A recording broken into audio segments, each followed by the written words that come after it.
Welcome to our podcast. Yeah, we thought it'd be really fitting to talk about the Yips today, considering it is the, title Yips of our and podcast. giggles? Yeah, correct. But really what we'll be talking about are, our own experiences of the Yips and really what they are, why they happen, what you can kind of do to help them, hopefully. And we'll also be getting into anxiety a little bit and, stressors and performance, because that all kind of ties together. So yeah, buckle up, guys. Super fun one, talking about anxiety. Oh yeah, for sure. Who doesn't love talking about anxiety? And Peyton's going to bring in a little bit of her, sports psych master's background too. So I'm really excited to actually hear about some of the more scientific causes behind these things, because obviously I only have my personal experience. And it'll be good to actually learn about what's going on in my brain, what's going on when these things happen. What is actually happening up there? I just think it's pretty funny because the Yips are in research a lot, but when you think about the actual word, it's quite funny, like, oh, the Yips. A funny sounding word for sure. But in reality, it's quite soul crushing, and it's probably one of the worst feelings that an athlete can actually feel while they're out playing. I know you know what I'm talking about, but I would say soul crushing is a pretty accurate definition. Yeah, that's exactly, heartbreaking. Hopelessness. Yeah, it's definitely not. There are no good synonyms with Yips. I'll give you that. But I think it's funny because, you hear the Yips, but each sport kind of has their own little spin on what they actually call the Yips. So, like, for example, in gymnastics, you might see it called the twisties, which makes a lot of sense because they are twisting in the air. And in darts, it's called dartitis, which I think is really funny. Dartitis. Also, darts is great to watch, by the way. And I know you've dabbled in it a little, but since I've dabbled, I'm not good, but I've dabbled. Since I've lived in the UK, since I've lived in the UK, I've actually begun to watch it as well as play it. And I genuinely, it's an electric environment watching it, but I actually don't know how they do it because it is so hard. I have dartitis, apparently. The pinpoint accuracy you need is it's crazy. Like insane. Crazy. But yeah, so they call it dartitis. In archery, they call it like target panic. So it's really funny. Like, you see a lot of athletes come out about talking about their Yips and things like that. And a lot of times I feel like you see it in probably golf a lot. You see it in putting, and you see it definitely in tennis, and I feel like it could honestly be any stroke. So serving, forehand, backhand, volleys, for Christ's sake. Just anything. Anything. Really, take a word out of a hat, and that'll be your Yips. Exactly. And then you might see it with like baseball pitching. That's a pretty common one. I was talking to Alistair the other day, and he was like, yeah, people definitely get it with like penalty kicks and in those like high pressure situations, and I just think it's really interesting because there's kind of like a debate going on in the world of the Yips where some people are like, oh, it's just completely physical. There's like no mental part about it. And I'm like, I'm going to say there's definitely a psychological side to it, right? I honestly feel like for me, it was more mental than like I felt the physical, but it was like I myself was just having like a mental block against doing whatever I needed to do. Yeah. And I wanted to take like a quick step back. Like for those who don't know what the Yips are, for me as someone who's experienced them, it's just a complete like inability to do a certain movement, a certain just like a certain movement, right? So like that's where the physical part comes in. And it's not that just like, oh, you're just bad at this one thing. Like I'm bad at hitting backhands in tennis. Like, no, like I know I can hit a backhand. I've done it before. Right. I used to be good at it, but all of a sudden now I have the Yips and I literally can't, set up properly. I can't swing properly. I don't have the proper footwork. I feel like I'm just like a wooden block, and like I can't move. So that's like what it is like for me. But from like research that you've seen, what is the more like scientific reasoning for it? Yeah. I mean, a lot of people in the research, they kind of, even take the word into a different context. Like some people will call it a lost movement syndrome, which kind of relates to that like sudden loss of the ability to perform like that automatic skill that you could do before. Sometimes they'll refer to it as focal dystonia, which is literally a neurological disorder that causes kind of muscle spasms or contractions. And sometimes they'll refer to it as kind of a sport performance phobia. So I think there are lots of ways to kind of describe it that kind of hit on either the psychological or the physical side of it.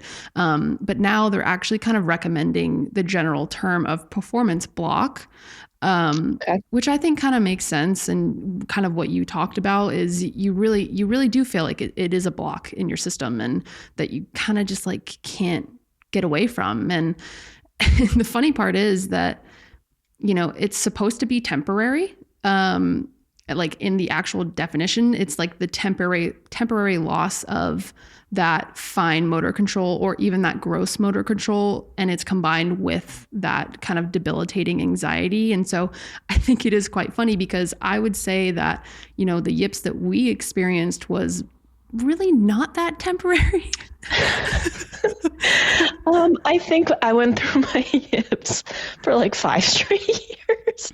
No, me too. I mean, on and off, obviously, but like it mostly on for like 3 years. No, exactly. Oh my God, that's so sad to think about. Yeah, but like I think it's you know, they call it temporary because they're probably assuming that, you know, people are going to actually go get help with, you know, this issue, right? Which is kind of where we were at fault. We didn't go. We just kind of tried to work through it ourselves, which I think some of the time when it lasts a certain amount of time, you really do need to go see either a sports psychologist or a mental performance coach somewhere, you know, someone who has the expertise to kind of get you through that.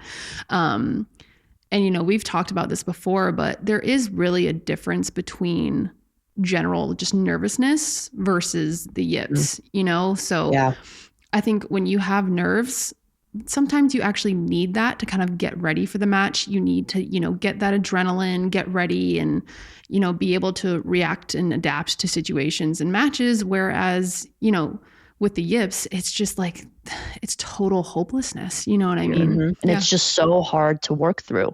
And it's kind of like you were saying, like it manifests itself in a physical way, but I feel like there's such a big mental component to it.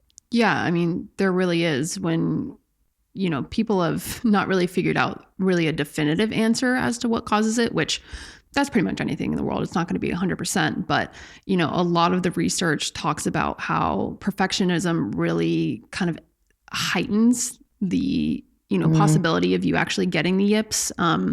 Because we know a lot about perfection. Oh yeah. Yeah. Like tennis. I mean, tennis players are such perfectionists because it is really a perfectionist sport. When you think about it, like your margins of error are crazy small. Same thing with like golf and things like that. Like that one stroke has such a high, so much weight. Yeah. Such weight on it, such a high cost of failure. If you do, you know, miss a shot or shank a shot. And so I think it's the idea of if you make your mistakes feel unacceptable, then your anxiety is just going to skyrocket and you're going to have an even greater chance of, you know, getting to that level of the yips. And obviously, you know, tennis players are really bad at kind of ruminating on their mistakes and constantly telling themselves over and over again that, you know, you suck and you're not hitting like you should. From personal experience there, Peyton. Possibly. But yeah, no, there's obviously, you know, the side of, you know, perfectionism, but then there's actually also some other research that kind of goes into trauma, which can kind of add to the yips. And I think, you know, it can be an actual, you know, early life trauma that might accentuate that, or it can actually be sport related. So for example, if a kicker misses a game-winning field goal, it'd be something like that. Like that would be, you know, trauma might That's sound traumatic. Yeah, honestly. It might sound dramatic to some people, in the sense that, you know, people have worse traumas than something happening in sports. But for that athlete, that is pretty traumatic, and they might think about that over and over again, which only, you know, adds to developing the yips, if that makes sense. So I just kind of wanted to ask you out of curiosity, Peyton. Obviously, we've both seen each other's yips. We've both been there. Oh, yes. Through the lows. Mm-hmm. What do you think caused your yips? I know you had the yips on your forehand for some time that I've seen. So yeah. So, when I think about my yips, first of all, I genuinely thought something was physically wrong with me when I had the yips. Like my wrist would feel really weird. It would feel weak. It would feel like, you get your normal shakiness, nervousness before matches or games, which, makes sense. Like that's what your body is kind of responding to. But this was totally different. I mean, from the first point, if I got a forehand, I would be like, no, I actually can't finish the motion. I just can't finish the motion.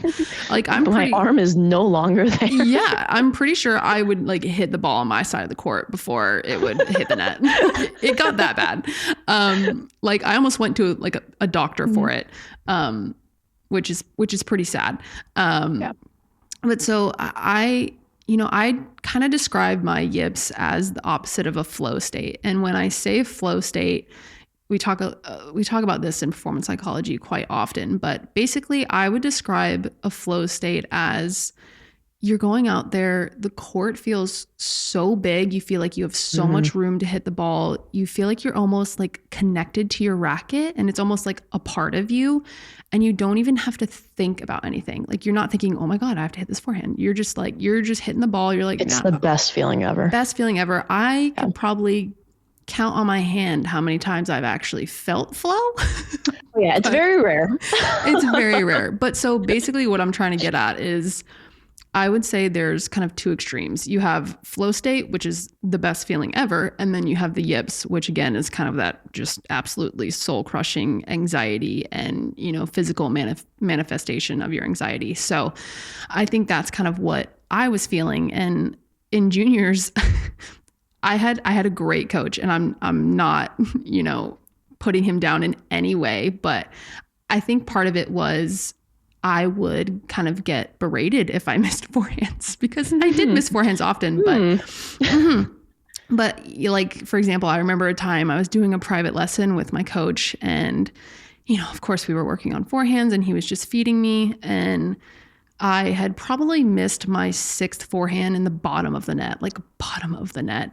And he just drops his racket and he walks off the court. And I was like, yeah, that's totally fair. That's fair, honestly. But then like every time I played a match, I just be like, I wanted to win. I wanted to play for myself. But at the same time, I was just so worried about, if he was watching me, what was he thinking? Like if I do miss this, he's going to be mad at me.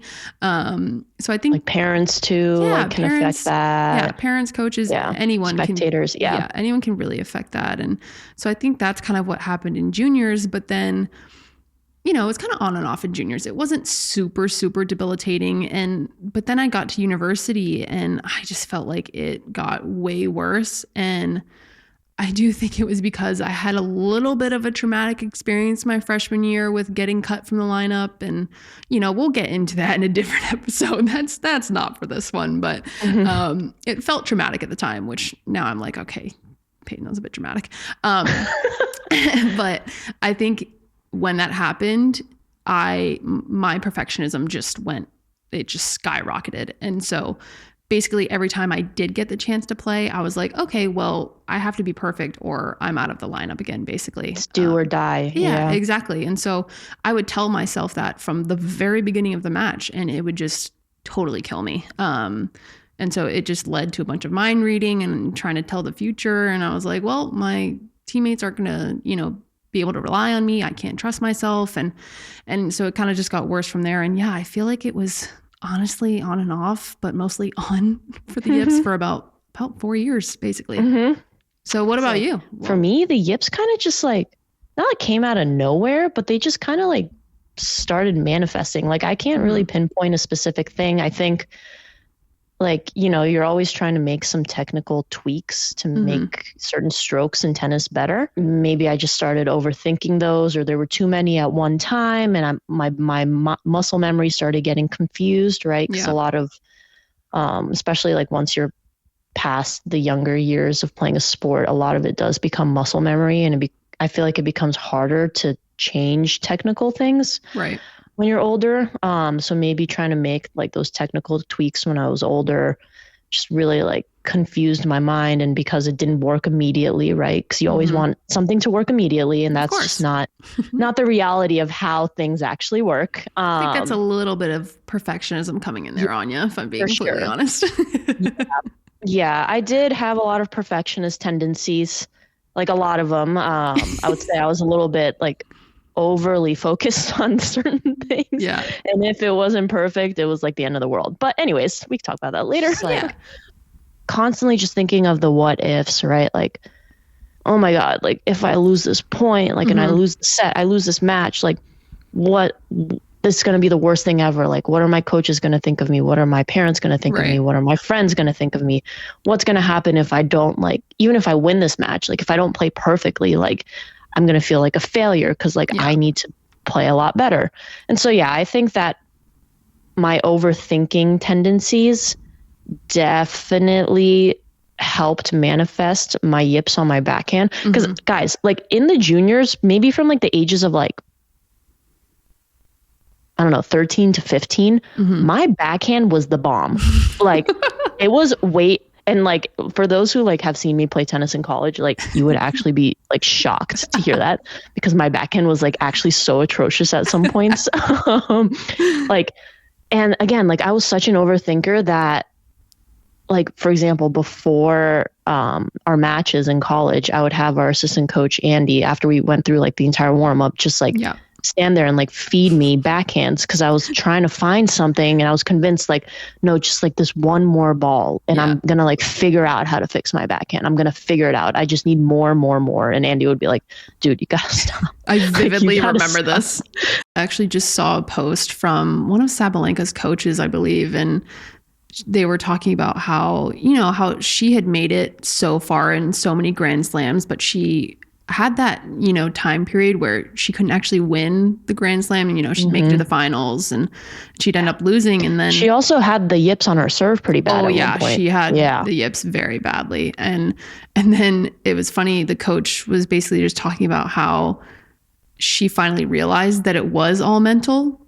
And I think that's really interesting because, you know, this is happening to elite players. Like, you know, Sabalenka, elite player, obviously, right now, and especially in our time. And, you know, you see Simone Biles comes out and talks about how she felt like she didn't have any control over her body when she had the yips, which is frightening. Yeah. Frightening in gymnastics. I mean, you're twisting in the air, you could fall on your head, and who knows what's going to happen. And so I think it is really interesting. And then, you know, you kind of see there have been studies in the NFL and in the Grand Slams where, you know, prior errors are kind of predicting next point errors. And if it's in a really high pressure situation, then the errors are like twice as likely to happen. So it happens in these elite sports, which I think is really interesting, because we were just playing at a collegiate level, and it was we were still kind of struggling with it. And it's just crazy to think about, like, we are at such a high level, like those pros are at such a high level, and they still get these types of things. It can happen to anyone. Like, it's not a reflection of like who you are as a person, like in your self-worth. Like, it happens to the most professional of athletes, to the most like mentally strong of people. Like, not saying that like I was extremely mentally strong or not, but like, you know, like it happens to everyone. Right. Yeah. And I think, you know, when you talk about the yips, you're also talking about anxiety. And with anxiety, you know, you kind of couple that with the stressors of performance. So, you know, that can be external stressors, that can be internal stressors. I mean, when you think about external ones, it's like, okay, you could have a really obnoxious opponent, which is quite often the case in tennis, if we're being completely honest. Yeah. You got to get, especially in college tennis, guys, like people would get pumped up. It gets rowdy. It was a super fun environment to play in. But like, obviously you have to be able to navigate that and not let your opponents like pumped up state. And like, sometimes people would be like overly obnoxious with their come-ons and reactions to things. You can't let that affect you, but obviously that's easier said than done. Yeah. Right? I think it affects each person differently. And, you know, sometimes in bigger sports, you might have to worry about spectators kind of heckling you as well. Like, when Alistair goes out and plays a game, it's pretty intense out there, and I'm in the stands, I can hear what they're saying. All super nice things, right, Peyton? Yeah, really nice things. Yeah. But we didn't have to really worry about that. We were not exactly bringing in a crowd, even though we were good guys. We were really good. Yeah, we were a good team. But I think that is something that can be anxiety inducing for some people. But I think maybe for us, it was a bit more internal. So we were kind of thinking like, oh my gosh, like the last point, my forehand was terrible. It's going to happen again. Or I'm like thinking in the future, I'm like, well, if I lose the next point, then I'm going to lose the next point. Then I'm, and it just keeps going and going. And then I'm going to get cut from the lineup, and then I'm going to be a failure for the rest of my life. Yeah, exactly. And I don't know if I would have called myself an anxious person. I don't know. I think I was. You didn't come off as an anxious person. I might not have. I think you did a good job of like internalizing. Yeah. Which might not have been the best thing ever. Because I was quite anxious when it came to matches. Like I remember I would, like the day before the match, I would think to myself, okay, I have this many hours to relax before I need to I need to like get ready for this match. You know what I mean? Like, yeah. I'd be like counting down the hours. I had no clue that you did that, Peyton. Oh, I did. Oh my gosh. I know that you would get like feisty on court sometimes, but I hadn't. Like, I thought that you were just like kind of cool, calm. That was just the anxiety manifesting when I lost it. Gotcha. Yep. I sometimes wish I had that. Yeah. No. So I thought it was, that's kind of what I did. And, in kind of sports psychology research, they talk a lot about state anxiety and trait anxiety. And I think it's interesting because state anxiety is kind of that like temporary reaction to your situation. Whereas like trait anxiety is a trait. It's kind of like a characteristic that is like, it links to you. Right. And so it kind of, your trait anxiety, it kind of gives the idea of the likelihood that you would be experiencing state anxiety in a stressful situation. And so I think it is interesting to kind of look back, and I'm just like, was I a really anxious person? And it probably, I did have that nervousness, which can be helpful. Sometimes people might actually interpret their anxiety as, facilitative rather than debilitative, but the people that do kind of see it as harmful are going to be,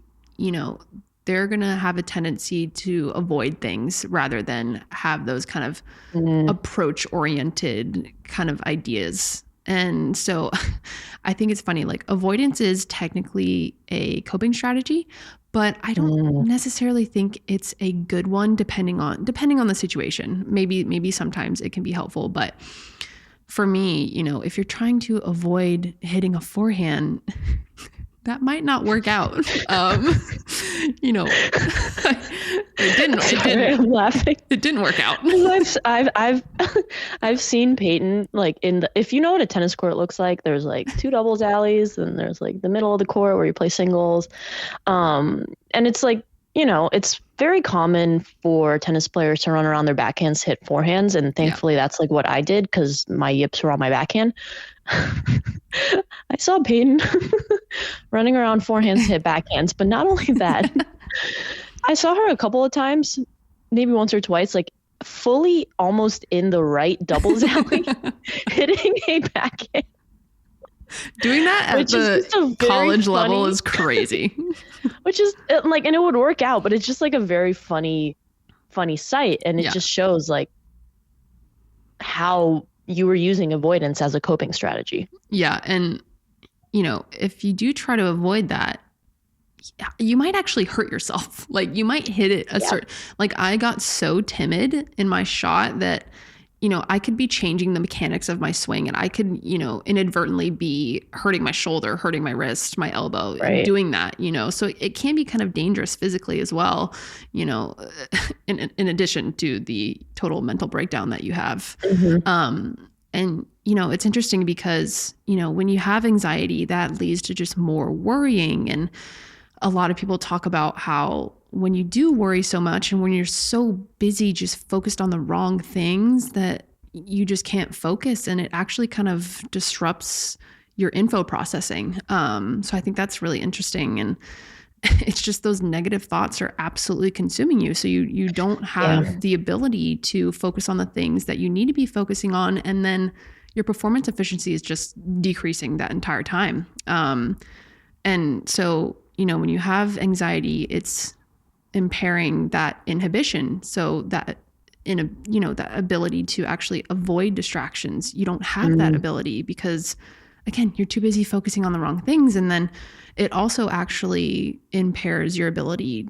They call it switching. So your ability to actually move your attention from one thing to another. And I think that can be important in sport and everyday life, right? Like you'll see it in sport, but you can see it in, things like theater, or there's been a lot of research in the medical professions. So like when surgeons are doing surgery, that's a high pressure performance situation. And I think so high pressure. Yeah. I think it's interesting that, you need to be able to do those things. So if anxiety is taking over, bad things will happen, especially when you're a surgeon. But I think, you can see it in the workplace as well. Like, for sure. I mean, I remember when I was going through like interviews for internships and then for my first job specifically, it's just so like, you're in an unfamiliar environment, right? Like you're not used to being in this type of environment where people are asking you these types of questions, and you really, really, really want to present yourself well and do a good job so that you move through to the next round and, you get a chance to like get, your dream job or whatever. Right. So that like doesn't help, right? Because you're already putting that much more like pressure and expectation on this. And then like even like within the corporate world, like doing presentations to, higher up people, like you feel like it's like do or die again. Like you need to do a good job. You feel like it's the most stressful but like important thing in your week, in your day. Like you don't get so much exposure to these people, especially like you're young. You just, it was so anxiety inducing, especially in the beginning. I do feel like I've gotten a lot better now that I've been working for a couple of years. And there's probably a couple of different reasons that go into that. One is just being more used to that like environment and situation. Like the more you're in interviews, the more you're in these big important presentations, presenting to like a big audience or like an audience of like higher up people within whatever company you work at, the more used to it you get. And like you can kind of start to like adapt to that situation, to that environment. You kind of know what's coming, you know how to go about it. And also just like preparation. So like, how to prepare better for it. The more prepared you are, the more confident you're going to feel. Like if I walk into like an interview with you today, for example, and like I haven't prepared anything, and you start asking me these questions, I'm gonna be like, I don't know, versus like, I've practiced these questions I think you might ask me a couple of times. Like I have a couple of different ways like I can answer it. Like you're going to feel a little less anxious. You're still going to feel nervous. I feel like if you care about it specifically, but you're going to be more confident in your answers because you've practiced. And it is kind of that like cliche that people always say, but like practice makes perfect type of thing. So preparation is really, really important in helping anxiety. At least for me, I felt in my professional life after sport. I think it was actually really helpful when I rewatched film of myself actually hitting the shot that I wanted to hit. I actually really liked doing that. And I think that did help a little bit because it just showed me and kind of almost like rewired my brain. And it was like, you can do it. Like you're doing it in this video and you're not changing a single thing physically. You know what I mean? And so I think it is helpful to kind of look back and kind of watch yourself doing what you want to do rather than like, oh, I'm going to mess up. This is not what I should be doing. Right. For sure. And, going back to kind of the preparation and the practice, I think kind of a funny story that I've definitely told you about before, but I had to do the driving test over here. So the UK driving test. And guys, Talk about obviously, anxiety, guys. you know, for any US and UK listeners, there's a very big difference between the United States driving license test versus the UK driver's license test. The UK test is 10,000 times harder. The US one, I think a child could genuinely pass that test. I think I did. I think it lasted 15 minutes. I did a 3-point turn and I was done. Whereas I think Anya had to do like parallel parking because she lived in New Jersey, yeah. but yeah, mine was same thing. It was like 15 minutes. Yeah. I did a 3-point turn. Mm-hmm. I turned right once and then I had to do parallel parking because New Jersey, New York. But exactly. Yeah, that's it. Exactly. And like I probably shouldn't have passed it the first time, but they passed me. So it's so easy. But yeah, so you know, over here I was like, everyone's telling me like how hard it is, and I'm like, really? Like, and then I start looking. How to drive? It can't be that hard. Because I drove here for a year, which is legal, guys. But then I had to switch over my license, and so I was like, I started looking into it. I was like, yeah, this does look kind of hard. And I was pretty good at like preparing. Like the written test was so easy and that was fine. But once I got to the driving one, I was like, you know, I was kind of just getting really, really anxious about it. And, you know, I prepared for it, but probably not as much as other people do. I didn't do any in-car or anything like that. I was just like looking through the documents of what I needed to do. And so on the way there, I'm just like, getting more and more nervous and I'm like sweating at this point. I'm like, there are so many roundabouts, which y'all, the roundabouts here are criminal. There are like 5 lanes to choose from. And there's like 14 different exits you could go, but you got to decide which lane to go in 2 seconds before you actually choose your exit. And I'm like, oh my God. I remember when I was visiting you and we were driving, I don't remember where we were driving, but we went on a roundabout. It was mayhem. I like genuinely think I almost had like heart palpitations. Like I was like, oh my God. And like, I know you're a good driver. I've like been in the car with you so many times. I was like, oh my God, like holding on to like the seat handle. I'm like, geez, you're like, wait, where are we going? Why are we switching lanes? Wait, no. Like, why are there so many cars? Why are there so many lanes? So on the way there, I'm like, there's so many roundabouts in this area, which I knew this was the area that I was going to drive in. And I was like, oh my God. So I'm already trying to tell the future. I'm already like, oh, he's going to make me go this way. He's going to make me go that way, whatever. And so I show up and I'm already like, I'm drenched in sweat. I'm like, this is not going to go well. And he comes out, he's in like his official vest, which like already authority figures scare me in the first place. Yeah. So he's got his official vest. He's got his iPad that has a checklist of basically everything that I can do wrong. I'm like, oh, great. And so the test is 45 minutes. And you have to do like maneuvers and all this stuff. And yeah, so I ended up failing the first time, guys, but like barely, which is the really annoying part. But then, you know, I went back and you would think as a mental performance coach, and I was studying sports psychology at that point, I would use the tools that I had learned, you know, from my program to actually help myself get through this anxious period. But no, I didn't think of that, you know, the first time. Why would you do that? Why would I help myself? The second time I actually did, you know, kind of actually go through breathing exercises and, you know, just getting my mind right, which was great. And I actually ended up, I did pass, guys. I did pass the second time, which I was so happy about. She is driving legally now, guys. I am driving legally. But again, it's just the fact that like, I was so worried about actually getting the license and that I just wasn't thinking clearly. That was the only thing that I could kind of see in my mind. And I was just worried about the result, which I think, you know, you can see a lot in sport as well. For sure. I mean, I feel like in a lot of different sports, a lot of people talk about the playing like not to lose versus playing to win, which is definitely something that I experienced too when I was playing tennis. Like and those are two very different things, right?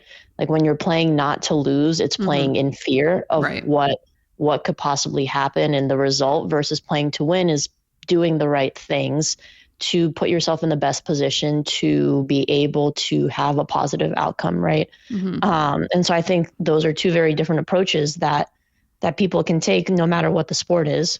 But, you know, when it comes to playing, you know, not to lose, I think, again, that's another manifestation of anxiety and worrying about what the future outcome could be, rather than focusing on the process and the little goals that you can take to, again, better yourself, try to optimize your performance and put yourself in the best position for that result that you do want. Like, everyone says like try to focus on the process and things like that. Mm-hmm.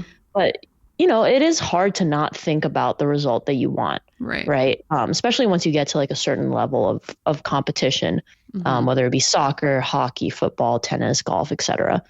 But I feel like the people who are able to separate those two things, being like, yes, I want this certain result, this positive result, but here's how I'm going to get to it, are the ones that set themselves up for success versus those people who are like, I want this result. And like, if I don't get this result, it's the end of the world. Exactly. Again, like you're focusing on that end point rather than realizing that there is a certain process that you have to go through to get to that end point. And again, focusing on those little steps in that process is way better mentally than just, only worrying about winning.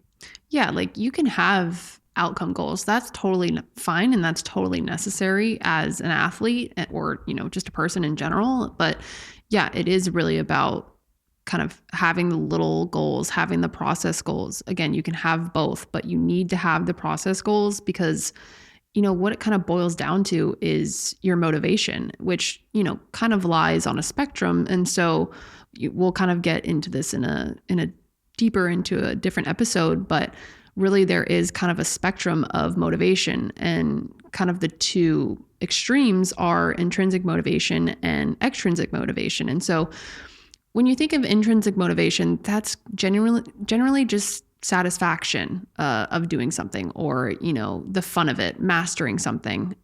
Whereas extrinsic motivation is more you're just doing it kind of as a means to an end and, as, for a reward or something like that, like just for like a trophy. And again, you can have that. And everyone's going to have a mix of an extrinsic motivator versus an intrinsic motivator. That's just natural. That's, we're humans. So we're not saying like you can't want to win. You obviously want to win. It's just a matter of, what is going on internally and what are your motivations? Because when you have those, little goals and process goals and things like that, you're just going to build your confidence even more and you're going to keep your motivation going. Because like you said, if you're only looking at kind of that outcome and that result and it doesn't happen and you do end up failing, which that's going to happen a lot of the time, then your motivation is just going to totally decrease to do anything after that, right? And you're going to be like, well, I failed. So where do we go why from would here? I do this again? Yeah. It's going to just totally kind of break you down. And so we want to just emphasize that you need to have those intrinsic motivators. You need to, kind of do it for yourself, do it for that satisfaction. But, I'm bearing the lead here, guys. Like, Anya is a national champion. She won't mention it, but I will. So yeah, of course, Anya had that outcome goal. She wanted to win that national championship. But she had to go through the process of getting there. And so what do you think were kind of your process goals? What did you and Brooke do to kind of get to that point? Yeah. First of all, shout out Brooke. Can't believe we actually, did end up winning that. Done did it. I mean, I can believe it, but it's like when you look back at it, you're like, whoa. So big shout out to Brooke. She was awesome. I think, and obviously I don't want to speak for Brooke, but thinking back to myself and maybe like the both of us together too, we obviously like wanted to win that tournament, right? But we weren't going into that season being like, our one goal is to win this championship. I think we kind of started out by being like, okay, there are things that we need to fix in our game. So let's work every single day on trying to fix those little things, figuring out these plays that work the best for us and perfecting them to the best of our abilities, right? So like get ourselves working like seamlessly again. Cause once we didn't see each other all summer. It's a couple of months. So like you need to first like get back into the flow of things. Doubles is a lot about like chemistry with your partner, I feel like, and being able to work well together.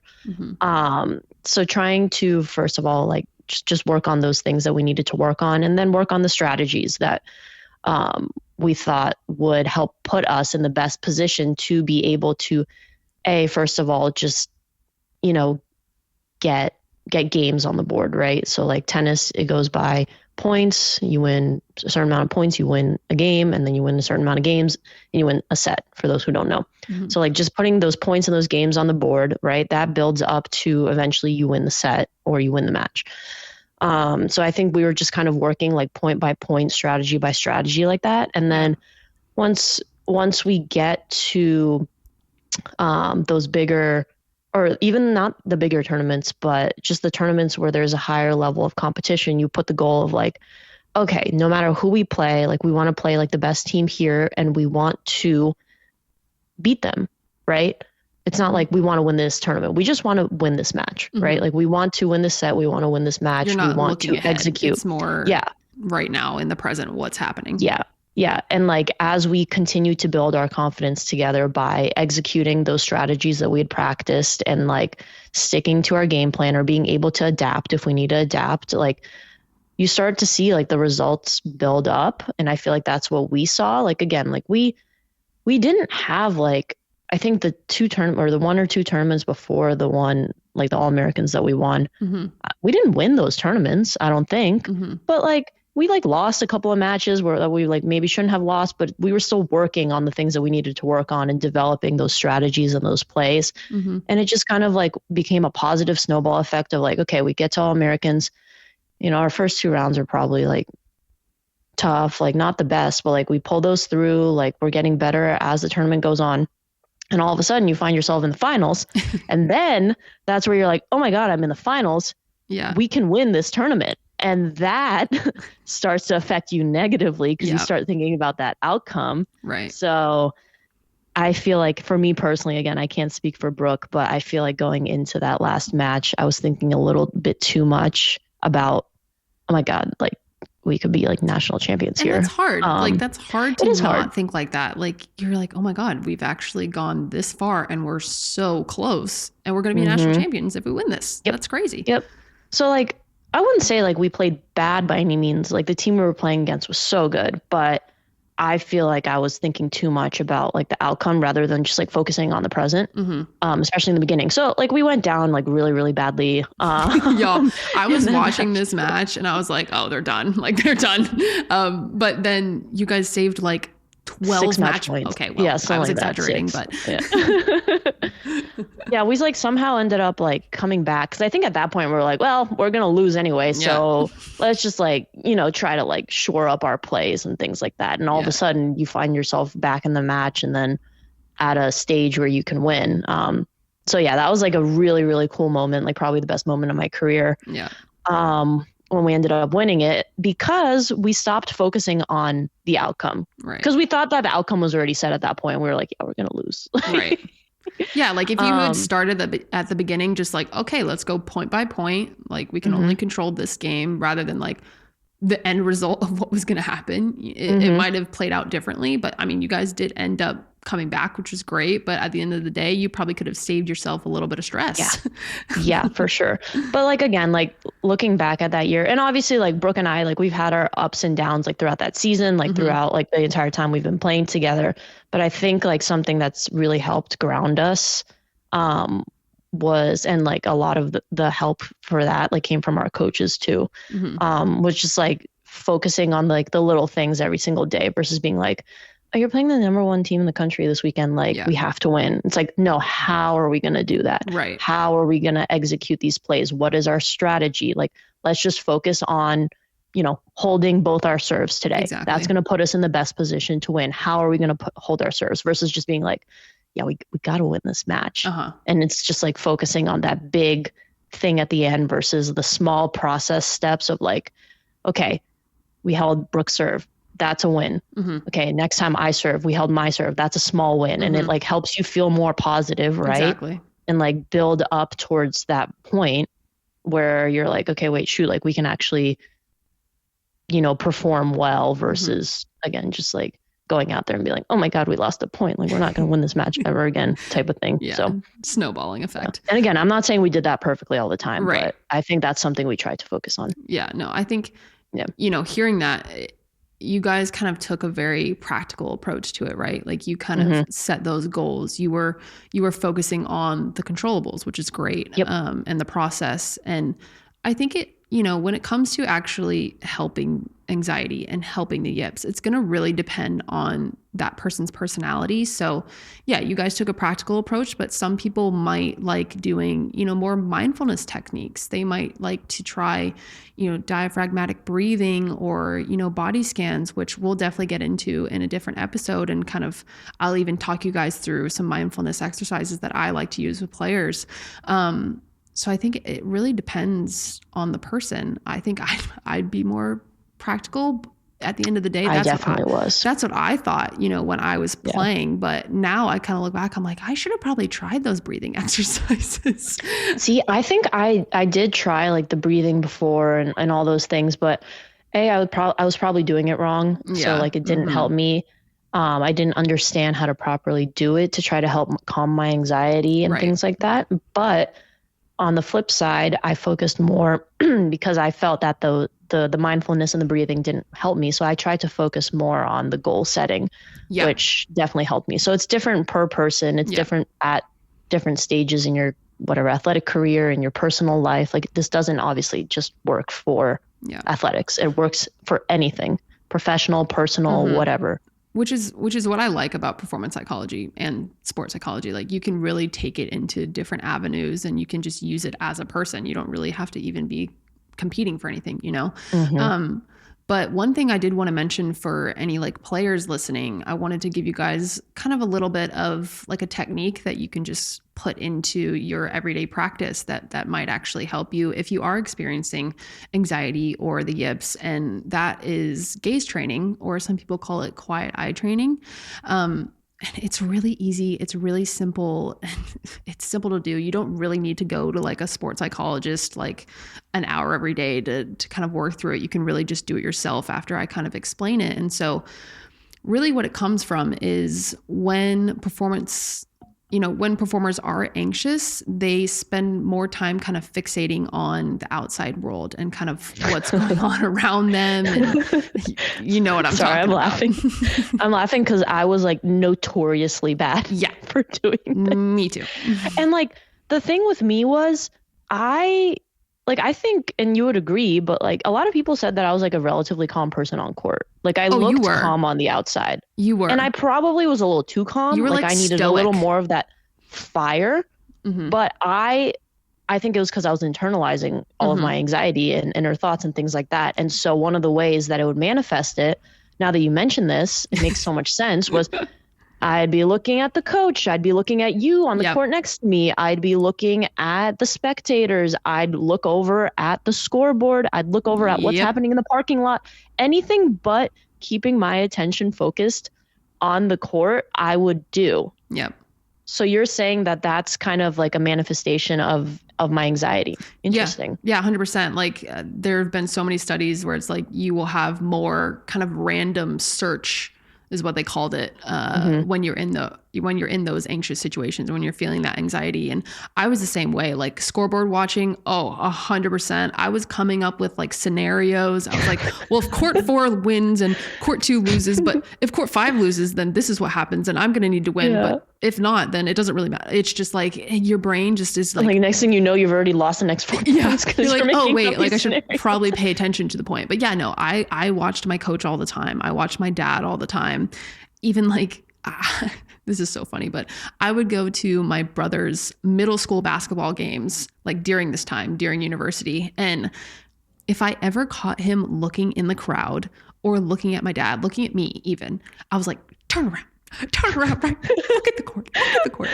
Because I'd be so mad. So hypocritical. I'm so hypocritical. I'm literally every weekend I'm doing the exact same thing. But I'm just like, don't you dare. Like, cause I knew it was terrible for you, but I did it myself. And so, and it is distracting. That's completely distracting your attention away from what you should be focusing on. And I mean, that's why our coaches were constantly like, just like beating into us, like, do not scoreboard watch, which again, yes, completely agree. Yeah. Also easier said than done. Yeah, exactly. So, yeah, but like, when you have those distractions, a lot of research talks about how, your goal directed system is inhibited when that happens, and the stimulus driven system that you have completely takes over. So the stimuli around you, that's the only thing that you're worrying about at that point. And you can't focus on that relevant information. And that's where this quiet eye training kind of comes in. And so you're kind of, when you do this training, you're trying to basically enhance your attentional control. And so what that looks like is, it's really simple. It's just maintaining a longer gaze on a target. And you can do that before, during, and after an action, right? And so it's really just, it's so simple, which is why I wanted to bring it up in the podcast, because I think people can kind of just take it today and use it. But really, it's just that conscious intention. And it's kind of similar to the breathing. It's kind of similar to meditation, but just kind of in a different way. And so, it is just keeping that focus on the target like way before the point even starts. And a lot of people do this actually by adding in some self-talk. So sometimes you might have like a cue or something that you give yourself, not really like a motto, more of like a cue.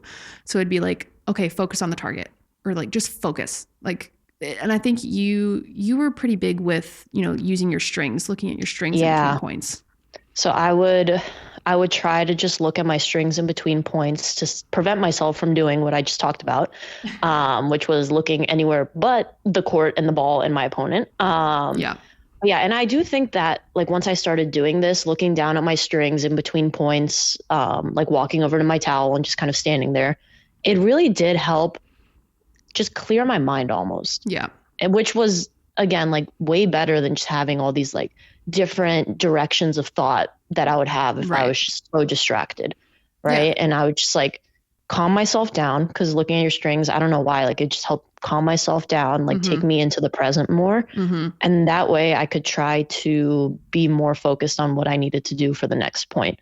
And again, like tennis, you have like 25 seconds in between points. So like, it's really important to gather yourself. Yeah. I know it's different from other sports. Other sports, you're like continuously playing, or like you go like you jump off the bench for like 30 seconds a minute and like go like 100% high intensity and then go sit back down on the bench.